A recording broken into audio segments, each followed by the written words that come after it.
need your help because today commences Operation Save February.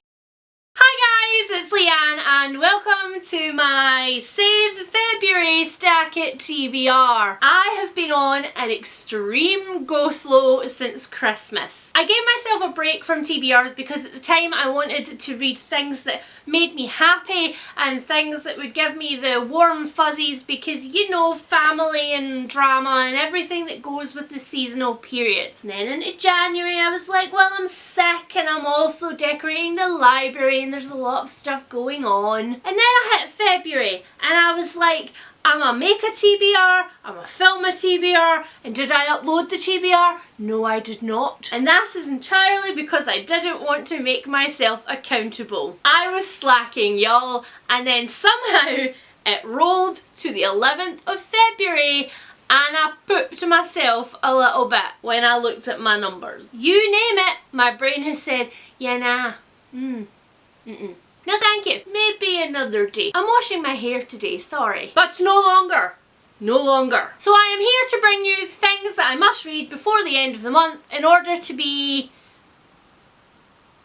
a successful human being. A person that I like. A person who actually accomplishes the things that she wants to accomplish. Onwards. So the first thing that I need to read in February, the thing that I have already started, is Ice Station by Matthew Reilly. I have wanted to read this book for such a long time, and guys, it is a wild ride. The whole premise is that in this world, Antarctica is a fairly unclaimed region. There are many research stations dotted about, all of them drilling deep down into the ice. And when the scientists from Wilkes Ice Station dug down and sent a diving bell down to a place that they hadn't got to before, they found it was a spaceship. They found a spaceship.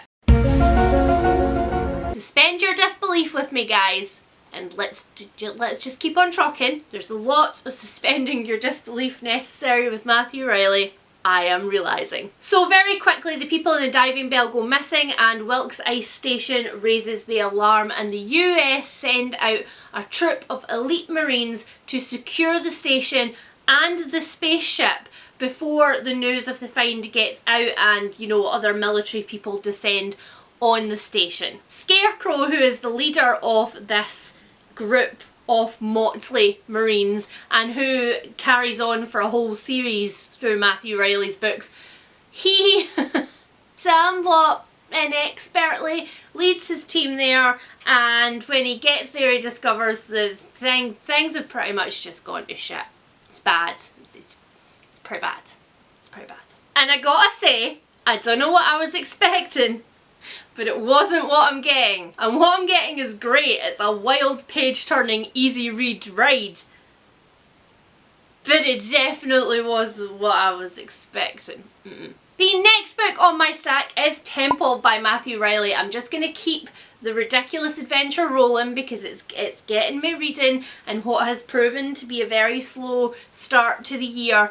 And I am confused by the premise for this one, but I'm still very there for it. This is about a linguist who goes out on an expedition along with what I think is a crack team of like military and explorer type people, maybe some archaeologists, maybe, to a temple that I believe is an Incan temple in order to try to decode, to translate some messages that have been found there. And then, as happens in all of Matthew Reilly's books apparently, bad things occur. Many with the boom and the rah and the death. So much death. Do not get attached to anybody in Matthew Reilly's novels.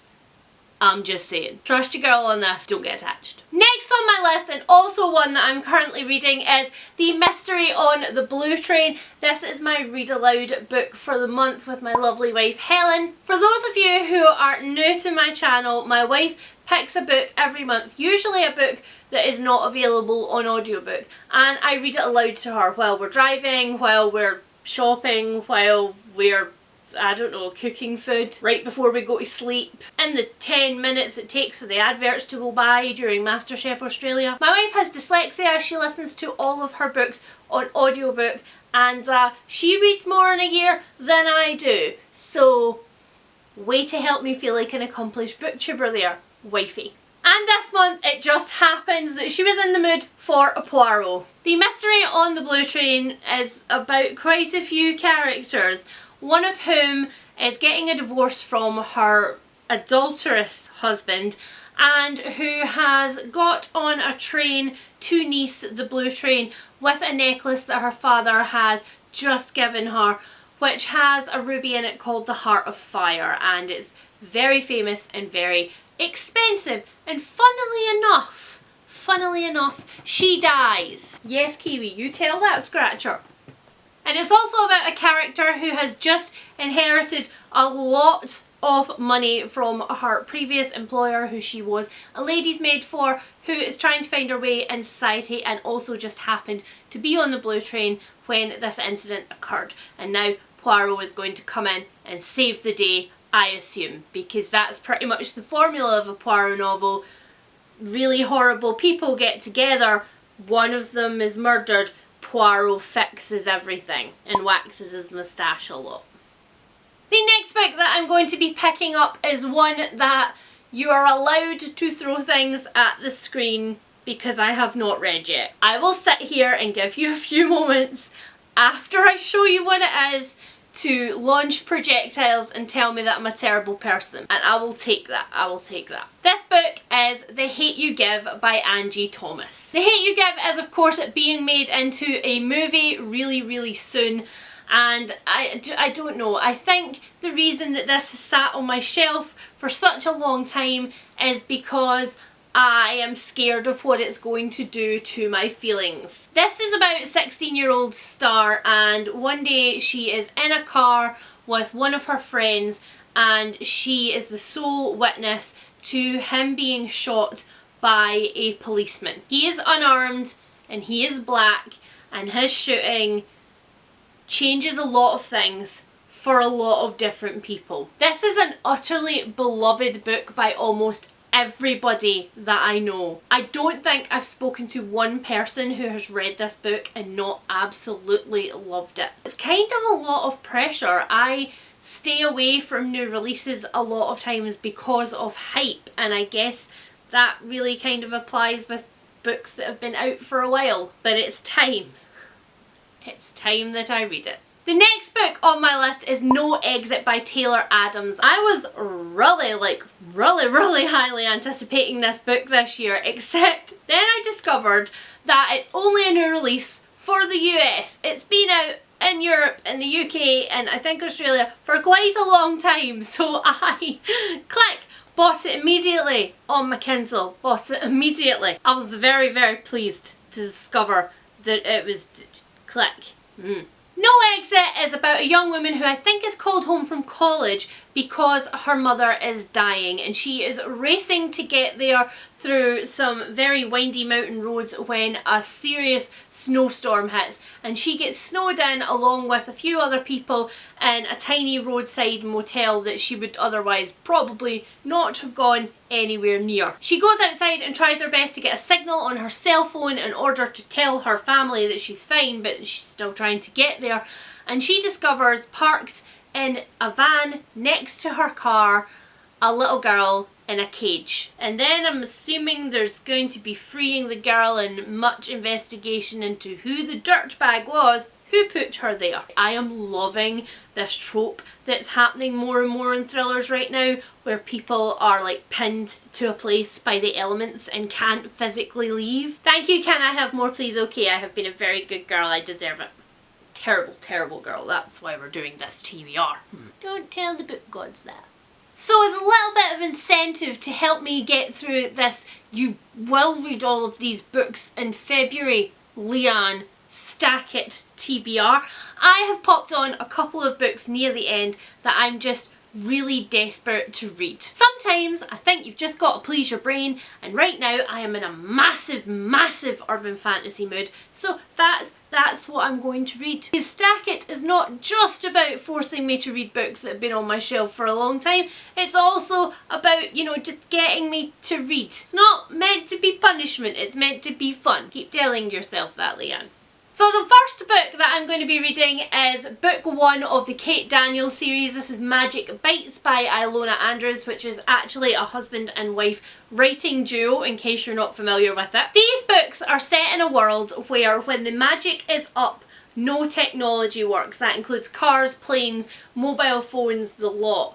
And when the magic is down, all of the technology magically works again, but sometimes the up and the down causes many nasty things to be creeping around. And so Kate, who is described on the back of this one as a down on your luck mercenary, makes her living cleaning up all of those nasties that hang around at the edges. And then when somebody who she cares about quite a lot gets murdered, she discovers that she might be in the middle of something that's massively out of her league. The next book that I have on my list is the very first one that I'm going to be tackling from my You Must Read All of These Books in 2009 or Unhaul Them, Leanne list. I'm going to be doing a whole video on this. I've picked 10 books off of my shelves that have been there for a really long time that I've been putting off and putting off and putting off, but I'm still very excited for and have always survived my unhauls and culls,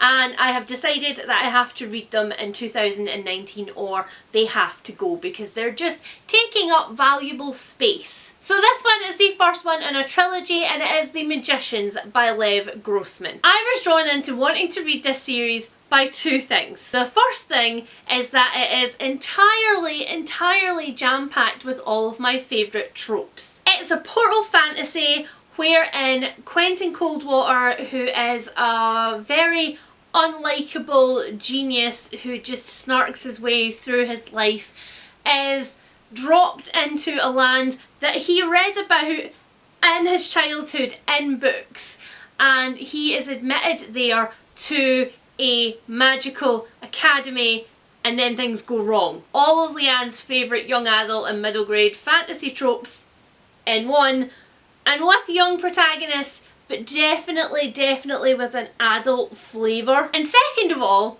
almost everybody who reads this series either absolutely raves about it and loves it, or freaking hates it.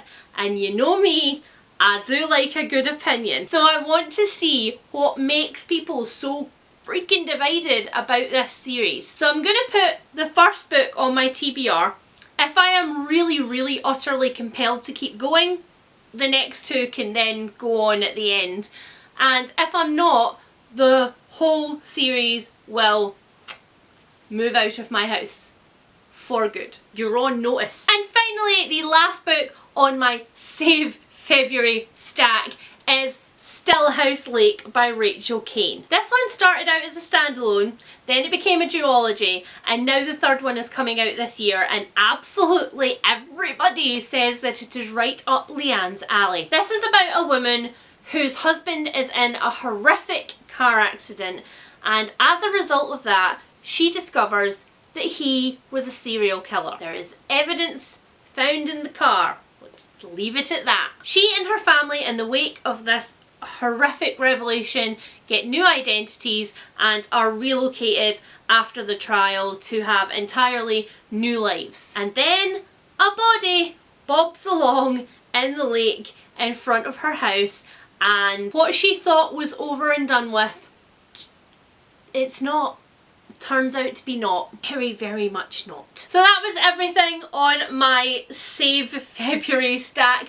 Please guys tell me that it's not just me who finds it really difficult to get back into a routine of any kind at the start of a year, who finds it really difficult to get back into habits, because once I'm there, I love it and it's so good for my mental health. But sometimes for some reason at the start of a year, I just find getting back into the habit, actually making yourself sit down and put your phone away and stuff with a book, is really difficult. Is it just me? Am I weird? Well, I mean, I know I'm weird, but like, Am I weird about this one specific thing alone? Make me feel better, please. That's what our friendship's here for, right? You make me feel better, I make you feel better. It's great. Mutual appreciation, anxiety, society. Woo! So as always, if you have read any of the books on this list, then please let me know what you think of them. I would be particularly interested to find out whether any of you have read The Magician or the whole series, and whether you think I'm going to love it or whether you think I'm absolutely going to hate it. So if you have, please let me know in the comments. And would anybody like to take a vote on how many tissues Leanne's going to require after reading The Hate U Give? It's kind of a gross thing to vote on, but it might be interesting. So jump into the comments and I will speak to you guys soon. Bye! At least when most of the books are on my Kindle, it means I don't have to put them away at the end, because you know how much I enjoy putting books away after videos. I don't like putting books, I don't like cleaning up. Cleaning up sucks.